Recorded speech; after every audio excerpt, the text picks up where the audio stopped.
So welcome. Thank you for joining us today, Charlie, as our guest speaker and our franchising expert. And thank you for everybody who's joining us and exploring business ownership and whether or not franchising is right for you. My name is Tracy Hansen, and I'm with the Washington Center for Women in Business. Let's get going here. So a little bit before we talk about the Washington Center for Women in Business, some housekeeping. This webinar is going to be recorded, and I'll send it out to all the attendees, as well as post it onto our video library on the WCWB.org. If you want, and I think that everybody is, to mute yourself in between questions so that background noises and babies and dogs and all that kind of fun stuff isn't heard throughout the webinar. But if you have, if you're having trouble with audio, you can use your computer or phone. Phone tends to be a little bit better, a little less cutout, a little clearer quality. So try that if you're having trouble with your computer speakers. And we do want to make this interactive and make sure that you're getting the questions that you have answered. So please feel free to send in your questions. You're welcome to raise your hand with this raised hand icon, and then we can let you know, and you can unmute yourself and ask your question verbally, or if you'd like, you can type it into the chat box. It defaults to the entire audience, which is absolutely fine. If you wanted it to be private for whatever reason, if you wanted anonymity, you could send it to the organizers or the presenter, and that way Charlie and I can see it. So with that, let's go ahead and dive into. So the Washington Center for Women in Business is an SBA designated women's business center. So the Small Business Administration gives us our designation, and we have the focus of providing women who either want to start businesses, or if they're already in business and they would like to strengthen, grow, become more profitable, we can help them do that. And we do it in a variety of topics, really anything business related we can help you with. And we do this with workshops and webinars like this one, do them online or in person, but we do a lot of one-on-one coaching. So really focusing on what are your needs, what are your goals, how can we get you there, and we can do that. You know, we cover the entire state of Washington. However, we're located in Lacey. So if you're able to come into us in person, great. But we also can do a one-on-one, webinar, Skype, or phone conversation as well, so that there doesn't need to be a lot of travel. And so meeting with us, the first session is free. Every session after that is $25 for the hour. But if I know, especially in startup stages, sometimes that $25 can be a lot. So there are scholarships or fee waivers available. Just let me know, and we can see if you qualify for that and get you started. And I have our contact information. I'm the program manager. I do a lot of the outreach and all the administrative, all that fun stuff. The person that you'd be actually talking to, the one-on-one, the business coach, is Christine Buckley. She's completely awesome, has entrepreneurial blood running through her veins, has owned a lot of different businesses, and done coaching for other than the Washington Center for Women in Business. So a great wealth of knowledge there. If you're trying to schedule an appointment, you can talk to any of us, including Ryan, who's our office coordinator, and he can get you on Christine's calendar. With that, I'm going to go ahead and make you the presenter, Charlie. Great.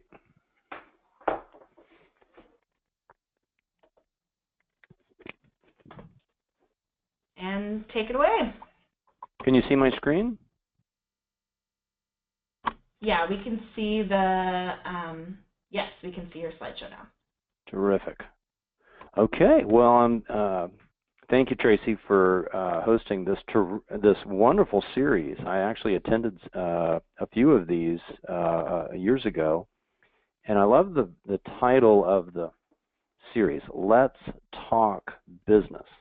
So note, it's not listen to someone yammer on for an hour about a particular topic, but let's talk about it. So I really invite you to ask questions, make comments. Let's make a dialogue. It'll be more fun for everyone involved.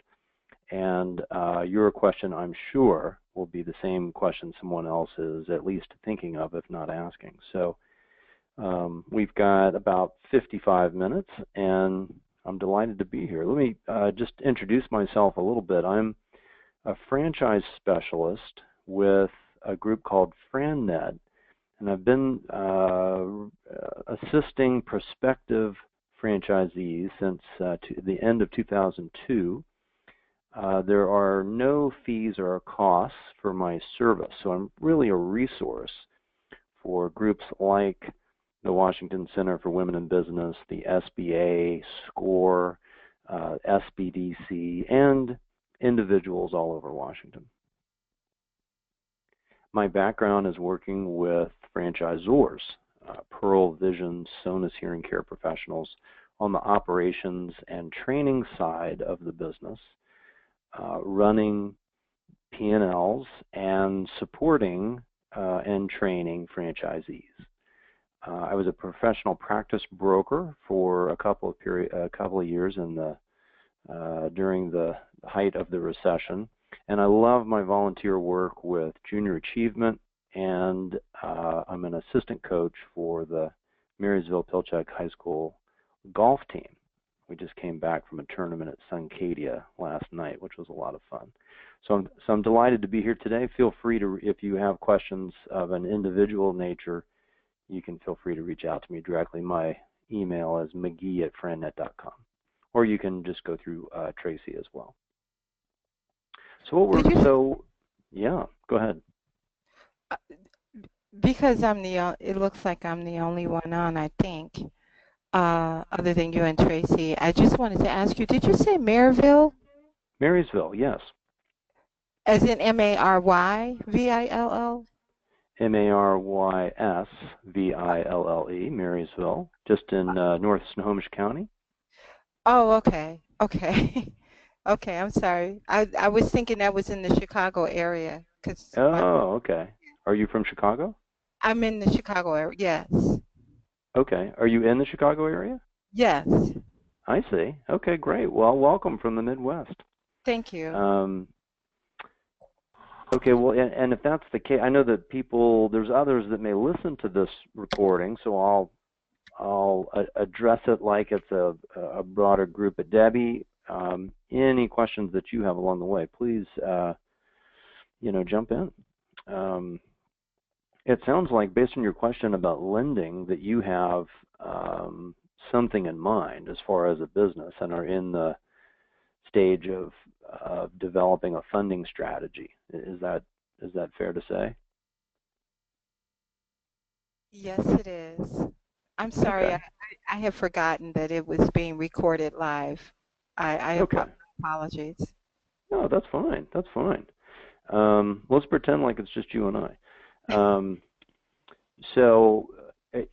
The topics for the call today, which I'll cover, some at length, maybe some quickly, depending on what would be most helpful, but is kind of a quick overview of franchising, pluses and minuses, funding. Maybe we'll delve into that a little further than usual.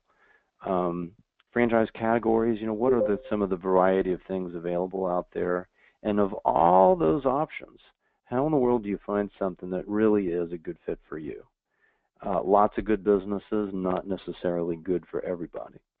And then once you have a short list of potential fits, matches, how do you go about conducting your research? The due diligence, your homework to ask the right questions before you make a commitment, so that you can reduce your risks and increase your chance of success in business. So I hope that sounds like a good kind of basic agenda for today. So let's start with just at the top, what is franchising? And it's a strategy for growth. I mean, that's really what it is. If you look over on the right side of the slide, the top is the franchisor. Think of this as the corporate headquarters. Think of this as the original business. So every franchise began as a startup. Might have been a restaurant, might have been a carpet cleaning business, might have been, it could be anything. And with the success of that original business, the owner and the founder of that business made a decision to grow their business using franchising as a growth strategy. So rather than, invest in more locations themselves or grow their territory through hiring more staff to operate that business, they decided to follow a franchise model. And that means that they are going to, in exchange for an upfront franchise fee and ongoing royalties, they will provide certain things to franchisees. The franchisees are the local owners or operators who are servicing customers. Those could be business customers in a B2B model or consumers in a B2C model.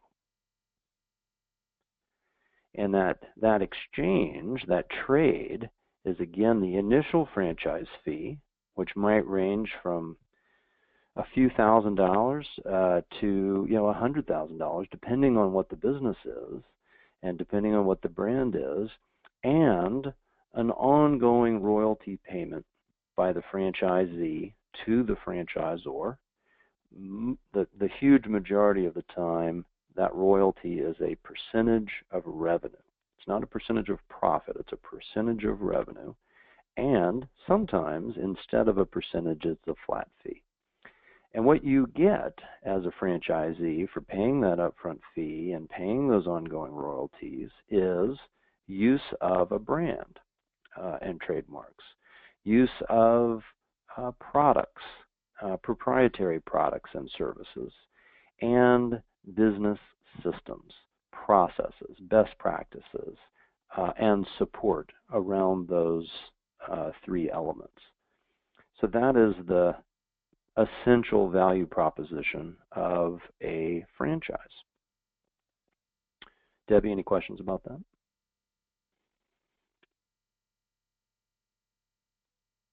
Okay. No, thank you. Okay. So pros and cons.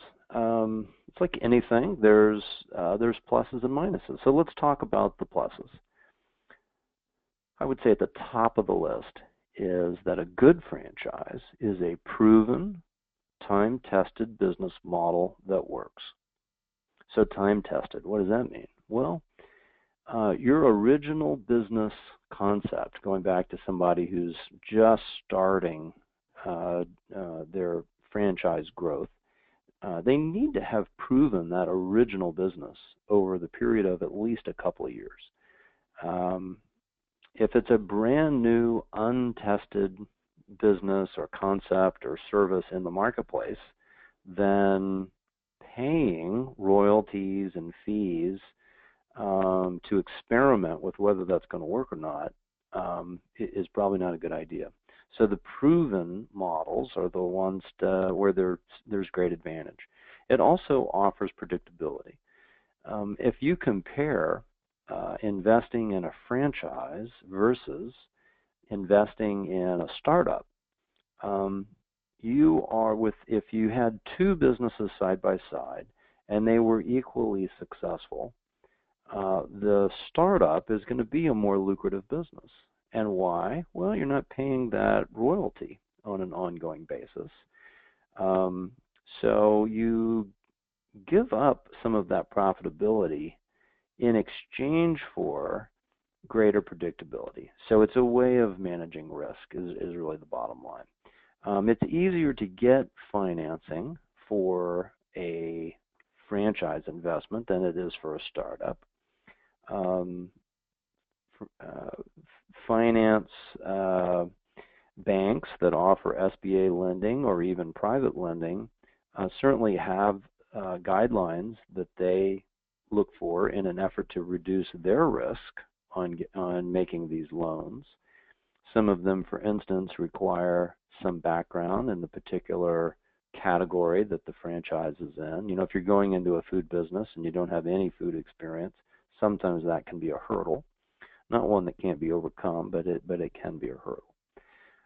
Another advantage of franchises is your ability to get questions answered through a process called validation. So that means talking with current and perhaps past franchisees in that system to get with the questions answered that, let's face it, everybody who's exploring a business wants to know. What were the big challenges when you first got started? What were the unexpected expenses? How long did it take to get to a positive cash flow position, etc.? Another advantage of a good franchise model is a strong brand, systems, processes, best practices that have been fine-tuned over a period of time, as opposed to a startup where you're coming up with all of those things yourself. Brand building is a lengthy and expensive endeavor, though it's easier these days with social media, easier than ever, but still difficult. And then finally, the training and support. So, if you've looked at franchises or ever talked with anybody about it at all, you've probably heard the cliche that you're in business for yourself, but not by yourself. And that's certainly true. It sounds like somebody joined us. Welcome. So on the other side of the ledger are some potential disadvantages. So first of all, bad actors.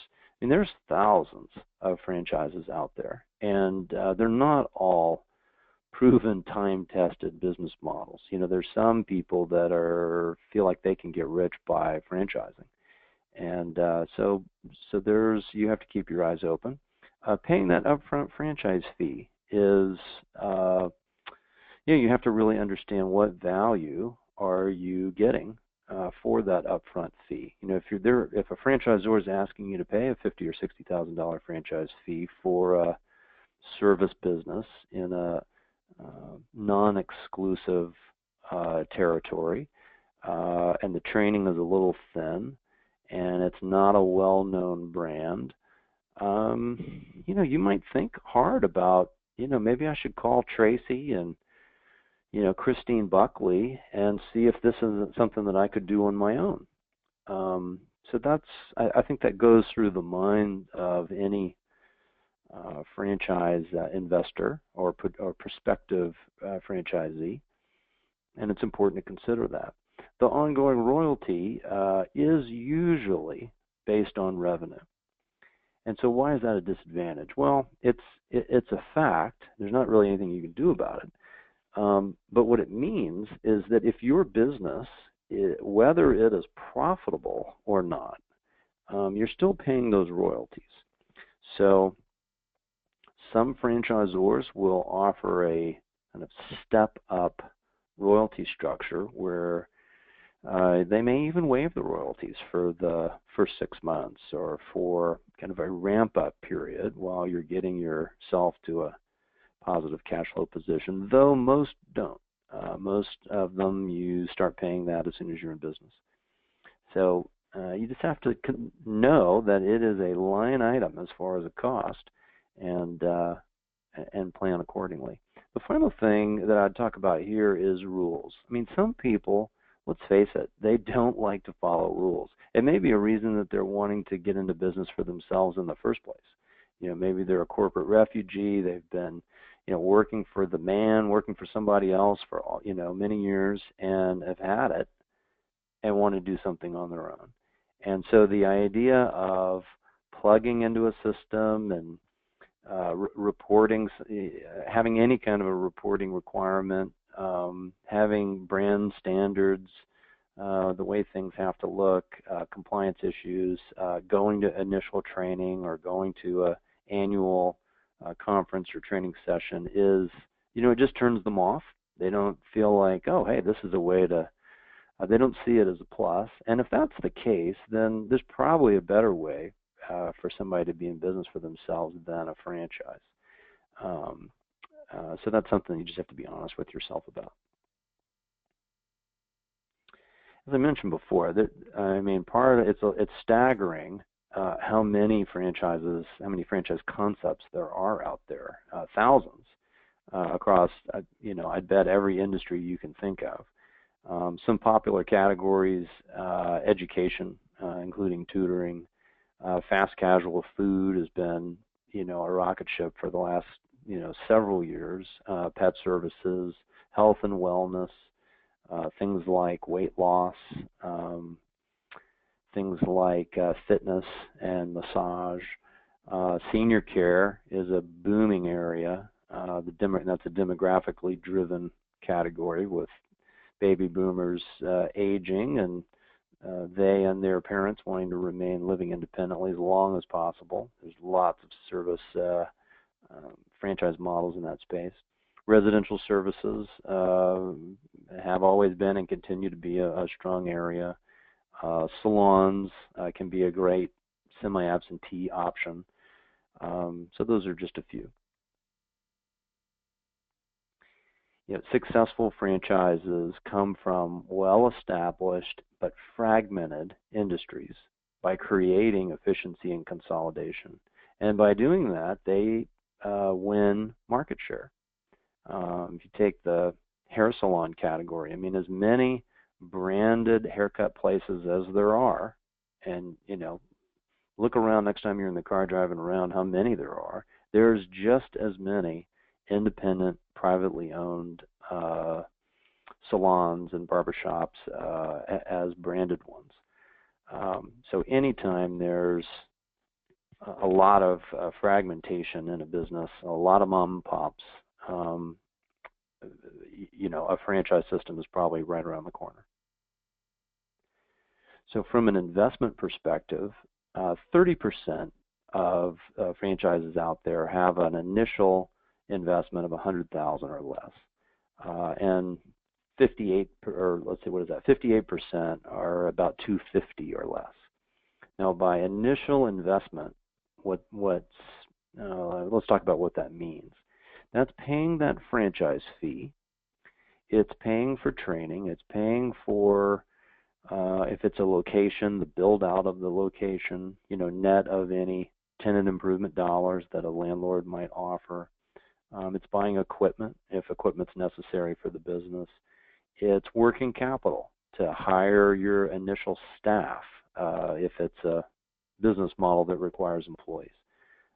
It's what you need to get started, and franchisors are required by law to include at least 3 months of working capital in their item 7. So every franchisor has what's called a franchise disclosure document, or FDD, and there's a standard consistency to what's included in the franchise disclosure document. And the item 7, it talks about the initial investment. So that's something that is an important factor in finding a good match for you. So, if the initial investment is $100,000, well, how much do you need in order to not only qualify, but really be in a position to consider that seriously? From a liquidity standpoint, franchisors, and I would say also, Debbie, lenders, are generally looking for 25 to 30% liquid infusion into the business. So if it's $100,000, you're going to need to put $30,000 of your own non-borrowed cash into the business, and then the balance can be financed. Kind of more of a back of the envelope scenario that I talk with people about is, if you're really seriously going to look at franchising, you need to have, I'd say, $50,000 in cash that you can dedicate, earmark for the project, for the investment, separate from what you would need for living expenses or other obligations. You need to have at least $100,000 net worth, so your assets minus your obligations, your liabilities. You need to have pretty good credit. I'd say a 700. There's plenty of franchises that would that might approve you if your credit score was lower, but I think, again, this is kind of a back of the envelope assessment. Debbie, does that make sense? Do you have any particular kind of drill down questions on any of that so far? No, so far so good. Thank you. Okay, great. Where does your, what might you consider for your funding strategy? Well, of course, your own savings. Maybe you have family or a partner that you're going to go into business with. I'll tell you, I really like, if people can do it independently, I like to see them do that. I think it presents overall fewer potential potholes down the road. But some people with the right partner, it can make sense. A HELOC is something that I've seen a lot of clients use over the last few years, particularly as home values have appreciated. This certainly was not being used much in 2008, 2009. Finance banks generally like to use SBA lending, where the SBA is guaranteeing a portion of the loan to the bank, hedging their bet. But I'll tell you, the banks themselves are still cautious about making loans particularly for new franchises. Sometimes a franchise resale, the lending requirements around that might be a little bit less, but there's plenty out there that are looking to make loans. In the case of a resale, sometimes the seller might finance a portion or sometimes all of that sale. These days, with lending as readily available as it is, seller financing is less common.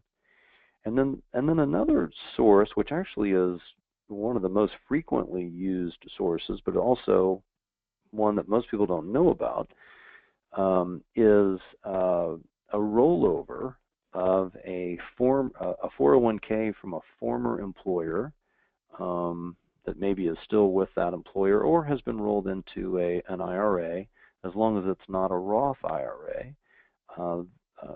Those funds, a portion of those funds, or all of them, can be used to fund a business, a franchise, or any type of business. And there are some requirements for the IRS and things to consider. But it's actually a 401k rollover, and combined with an SBA loan is the number one way that franchises are financed in the U.S. So this is the portion where I talk about just some different buckets. Franchising is such a broad, again, thousands of concepts out there. So how can we start to kind of narrow it down and think about, what might be a good place to start for someone when they're looking? So sales and service businesses that are not a location-based business, but where generally a service is being offered. It might be a service that's offered to other businesses, or it might be a business offered to a consumer, but generally in this space, think more B2B. The role of an owner in this type of a business is largely about business development. It's about sales. Sales through networking. If you've had any B2B sales experience, that can be really helpful in this space. If you haven't ever had any sales experience, it doesn't mean that you couldn't be successful with a business like this, but you'd want to look at it very carefully and ask a lot of questions. Sometimes these are attractive because they do offer ownership at a lower investment level. If you're not building out a location and you're not hiring a lot of employees, well then, there's less overhead. The employees that you do have in this type of business usually are semi-skilled or skilled. There are fewer of them. You pay a little bit higher wage. This generally isn't a minimum wage employee staffing model. if you've been in the, I see a lot of clients that, have 25, 30 years experience in the corporate world, and they really want to continue, a white collar business. And so this can be a good space. But B2C residential services, there's some that also fit into this category. So that's kind of one bucket. Another kind of broad area to think about is what I call outbound retail. So what is outbound retail? Well, it means that you have a location. There's a brick and mortar store location, but in addition to selling to customers that come to you, inbound customers within the four walls of the store, in order to be successful, you also have to go outside of those four walls and generate referral partners and relationships and to grow the business. So there is a B2B sales component to that business. I'll give you an example. So I was with a hearing care company for several years that converted from a corporate model to a franchise system. And in the hearing aid business, you need to develop referral sources from general practitioners and people that serve the needs of the senior community. And there's competition for those relationships, and other people that sell hearing aids are also wanting to enjoy those referral streams. And so you, as an owner, you have to spend time outside of your store getting to know, networking, and building those relationships. So that's an example of an outbound retail model. Site selection is not as important in outbound retail because generally your customers are, coming to you on the basis of a referral. Some are going to drive by and just come in and see you. But it's not like an inbound retail model where you really need, location is king, and you need to be on the corner of First and Main in order to increase your chances of success. And that's inbound. So in an inbound retail, the sales are more passive. People are coming to you because of a brand, because of the service or the product that you sell. Your employees have to be less consultative with customers. Frozen yogurt, hair care, massage, there's certainly more, there's some consultative selling that needs to take place there. But in general, these are inbound retail examples. Often managed by a manager. So the owner of the business doesn't necessarily have to be on site opening and closing the location and supervising the employees on a daily basis. You can hire a manager, a lead, to operate the business on a day-to-day basis, which enables you as an owner to scale and open additional locations. This is the most expensive of the three because the location does matter. And so you, based on what kind of a service it is, you need to be in the right place.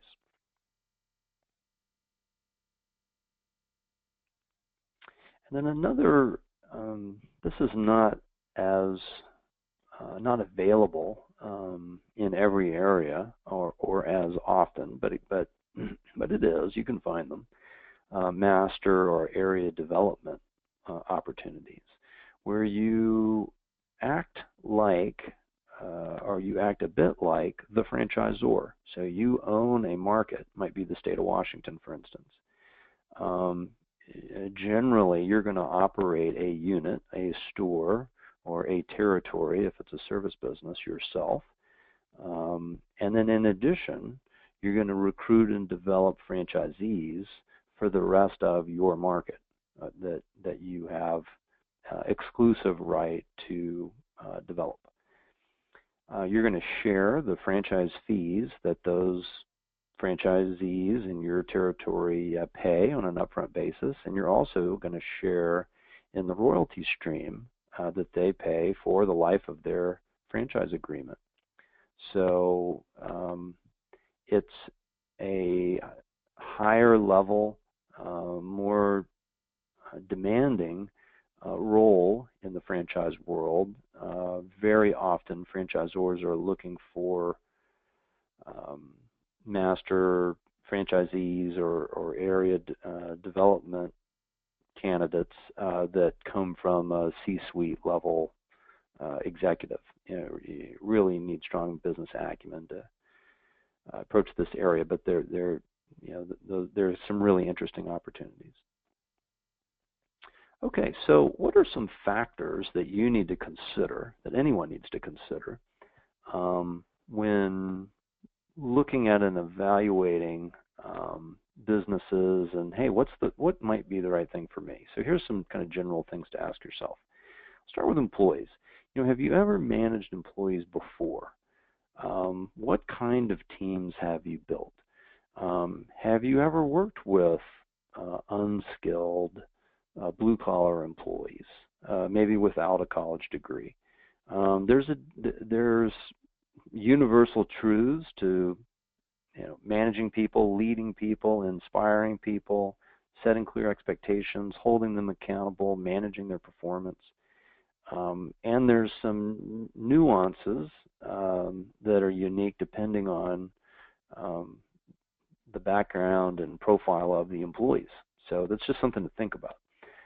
Your budget, this is huge. This is maybe one of the main legs of the stool. You don't want to invest in a business where it's going to drain you of every liquid dollar that you have, and where only a rock solid, very well executed launch is going to enable you to survive. You need to give yourself lots of wiggle room just in case things take a little longer, or they are a little more expensive, or the revenues aren't quite what you expected in the beginning. You need to be able to survive those bumps. The business environment, maybe you're comfortable in a golf shirt or a t-shirt at work. On the other hand, maybe you really prefer a more business environment. Do you want to be in a business that offers services at night or on the weekend? Do you want to be more of a 9 to 5? How much of your time are you willing to dedicate to the business? Maybe you have a job and you'd like to get a revenue stream started on the side, kind of a corporate exit strategy, if you will, so that maybe a couple of years down the road you can leave that corporate role and then focus on your business with it already up and going. A number of units. Some folks that I talk with, are really based on their goals. One store, one unit, one territory is enough for them to accomplish what they're trying to.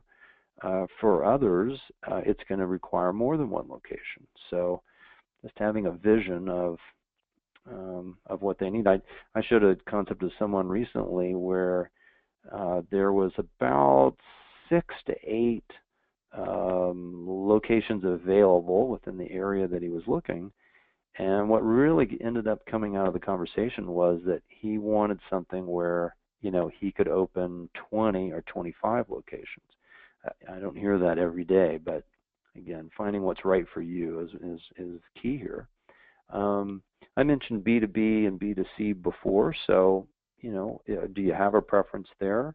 Would you rather be selling or even fabricating a product or focused on a service and customer experience? New or established industry, and I would say along with this is a new or established franchisor. It may be an established industry, but sometimes people are looking for a very well-established, well-known, buttoned-down franchisor with hundreds of existing franchisees in an effort to lower the risk. There's just a lot more knowns about that franchisor and that business then something that's just getting started.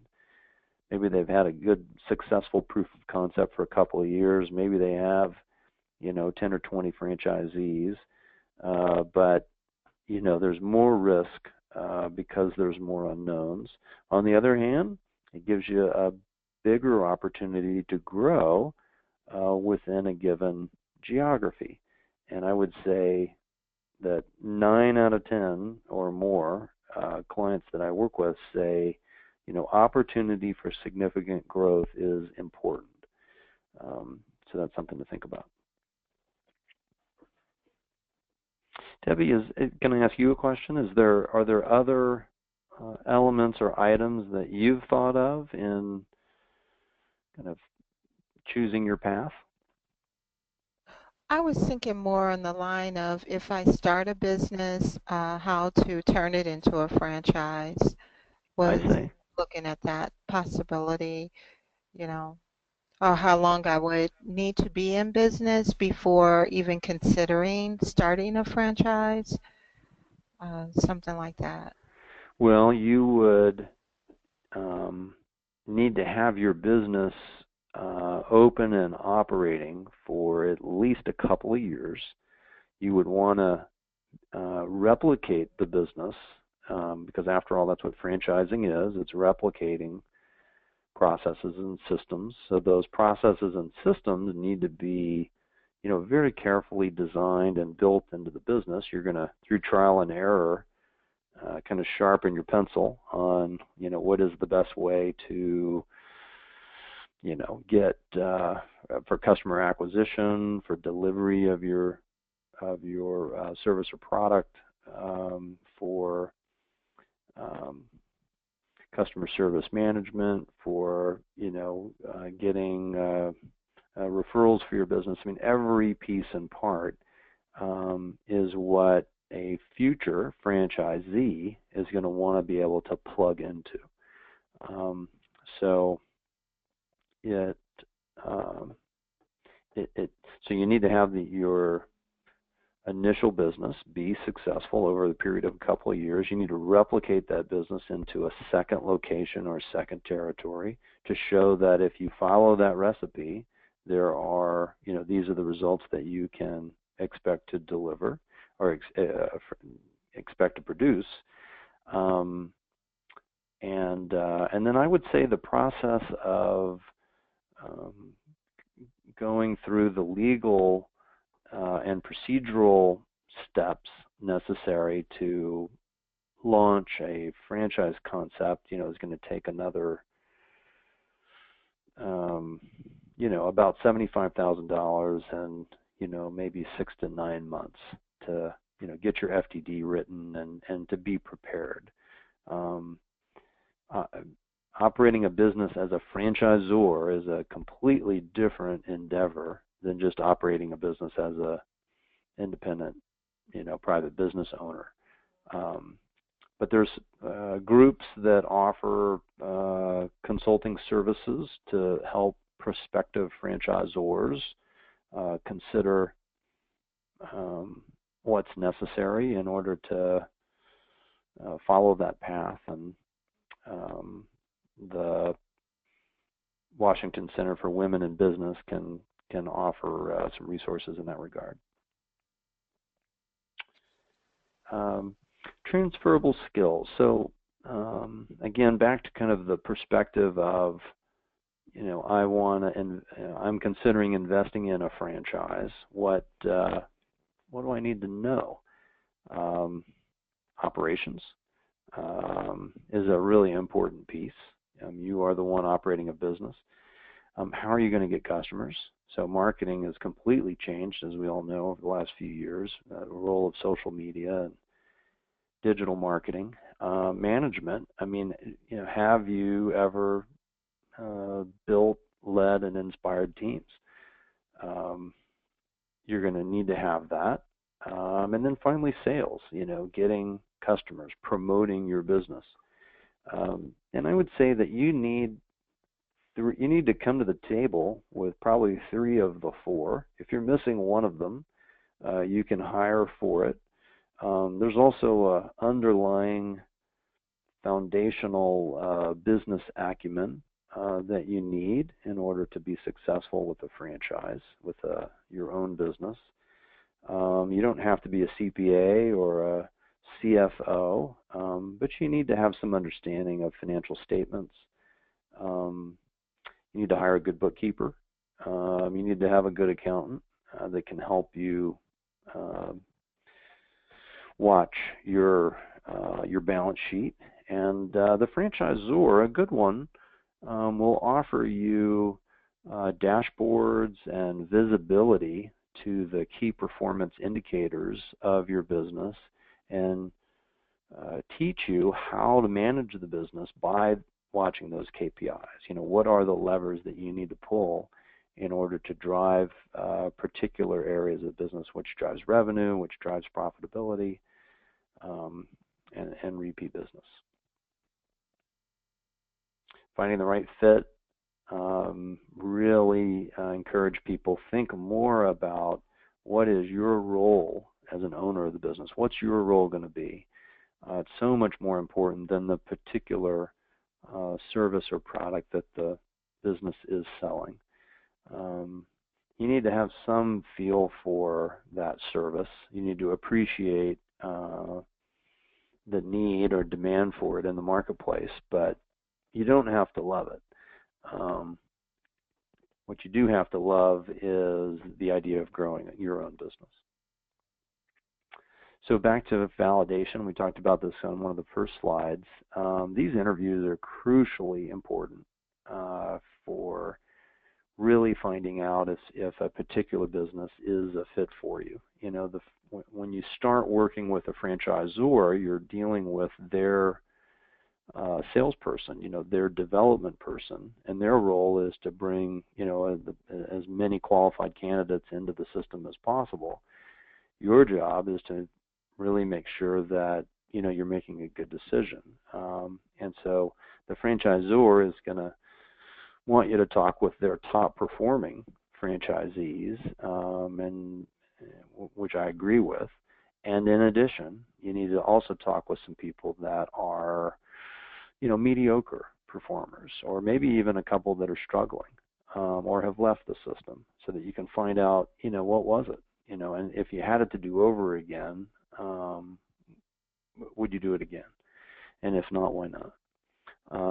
As you make those calls and go through your due diligence, you'll start to see that, if those who share a similar background to yours, maybe they came from a similar industry, they had similar roles in the past, maybe share a sensibility or personality.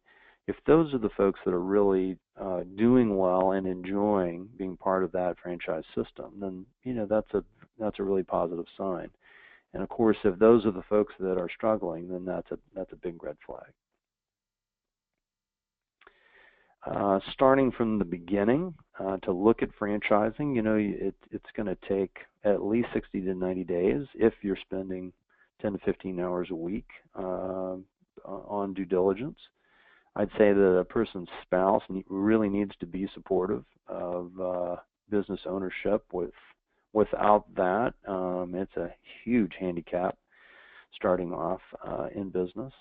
And if you are working with a partner, and I have a couple of different groups that I'm talking with now, it's important to kind of hammer out what that partnership agreement looks like, regardless of what franchise they're looking at. Thinking about how am I going to successfully launch the business? What are going to be the factors for operating this business, and how long do I plan to do that? Is it 3 years? Is it 5 years? Is it 10 years? And when I get to the end of that period of time, what's my exit? Is it a resale?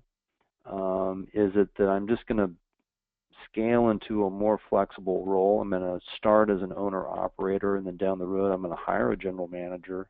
I'm going to continue to draw a revenue stream from the business, but focus my time in some other areas too.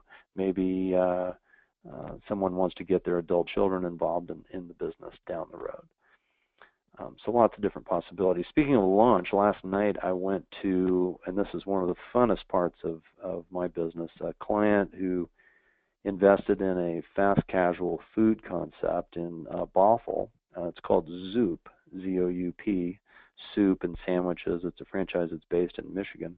This is the first open location in Washington. And so after a long search for the real estate and negotiating the lease and getting the store built, the friends and family event was last night, and then her grand opening's on Thursday. And they are really poised for a great start. There was a lot of energy at the location last night, and I couldn't be more excited for.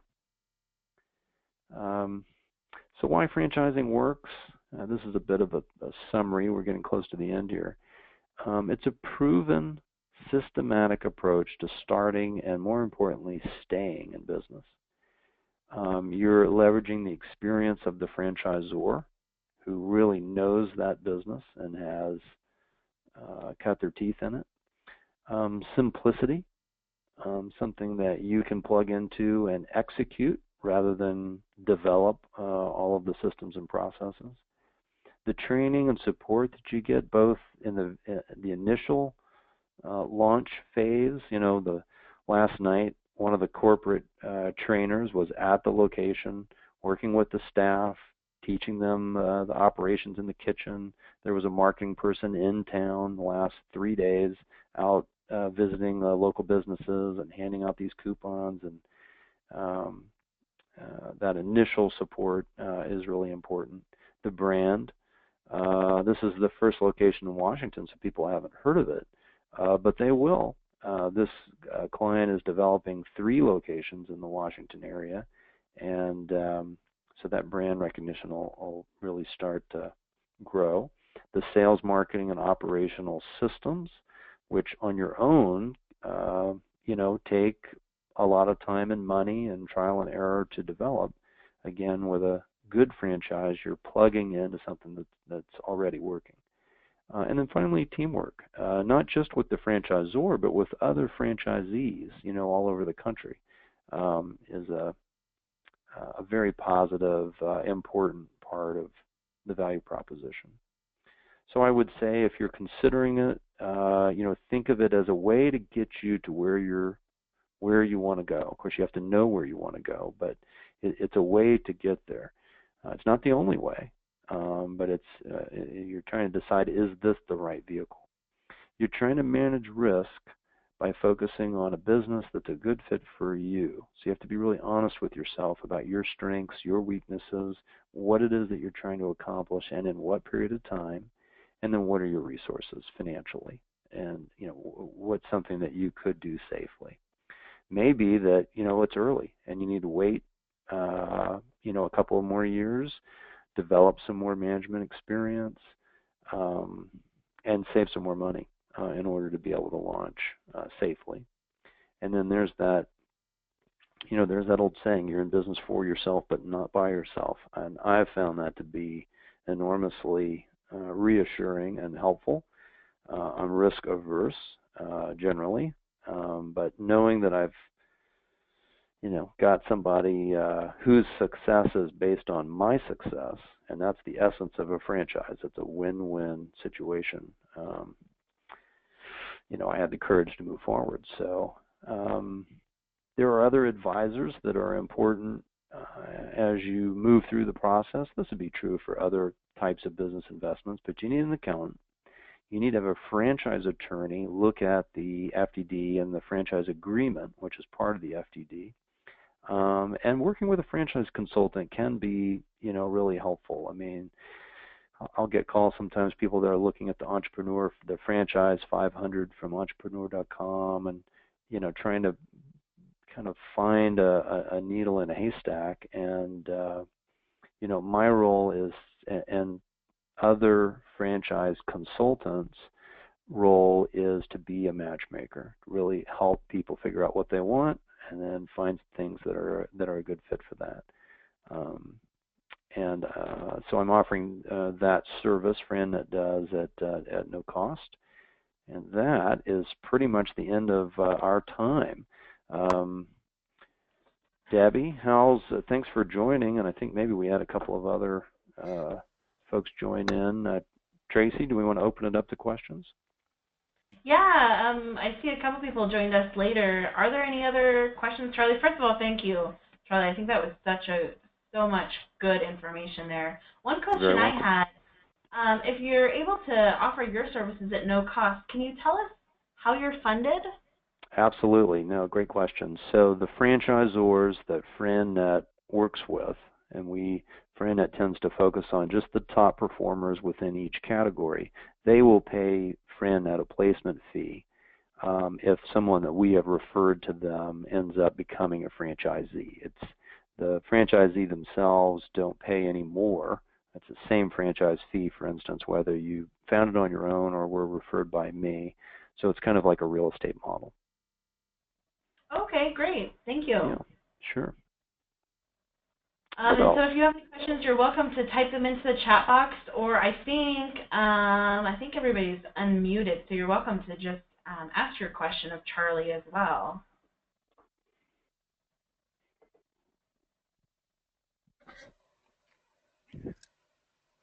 Okay, and if not, that's okay. So Charlie, I have let's see, put all of our contact information on the screen here. Charlie, who was our speaker today, here's his email address and his phone number. Reach out to if you have any questions, or you're welcome to reach out to Christine or myself as well. We would love to hear from you. Again, thank you, Charlie. I think a lot of what you say at the end of the day, whether or not you're exploring business, franchising or other business models, doing your due diligence, making good business decisions. And I love how you said being honest with yourself and your own skills. Yeah. So that is all so important to really to really look at, no matter what business model that you're going into. So great presentation. Tracy? Yeah. I was trying to give someone else a chance to ask a question, but I did have one other question I wanted to ask Charlie, if I can. Yeah, shoot.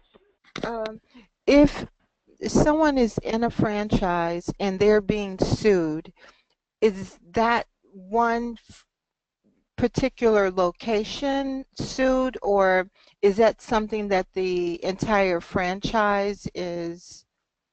Does the franchise pick up that lawsuit, or is that on the particular location that's being sued? Not sure how that works.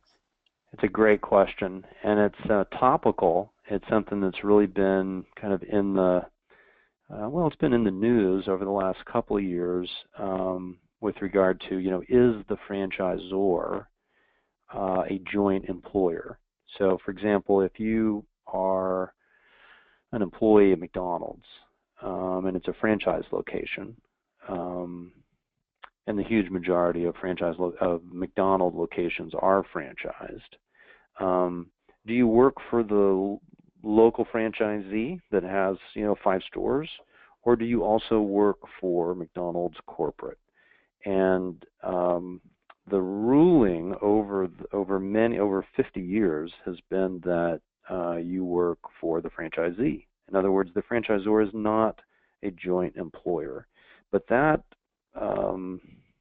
legal status has been challenged in the last couple of years, and it's a bit of a political football that gets tossed back and forth. And with the new administration, things have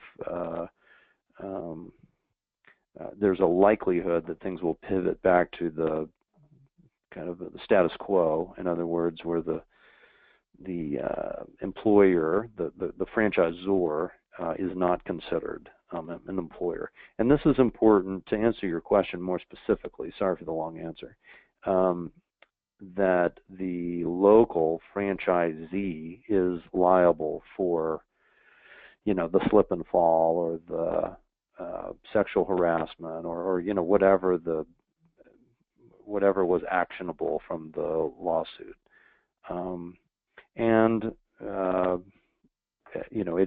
Like everything, the devil's in the details, and so you have to really understand the franchise agreement and what liabilities and what rights and obligations are in place for franchisee and franchisor. And that's something that a franchise attorney can really help you understand, in advance of making a commitment. Thank you. You're welcome. Great, and we're at 1 o'clock, so I'll go ahead and end this for everybody. Thank you all for joining us. Thanks again, Charlie, and I'll be sending out the recording and a quick survey if you guys want to take it later this afternoon. And again, feel free to send any questions you think of later to Charlie or myself. And have a good rest of your Wednesday. Thanks so much.